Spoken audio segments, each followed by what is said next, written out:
Good morning guys. Ayan, tingnan nyo amo ko, 81 na yan tomorrow. Happy birthday amo. Ka-birthday ni Seyus. Ka-birthday mo si amo.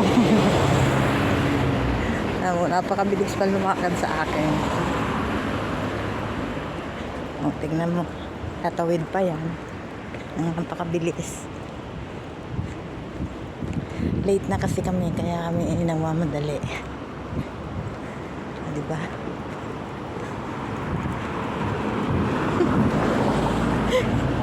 Ayan guys. Thanks for watching. It's Monday, tas. Ayan guys.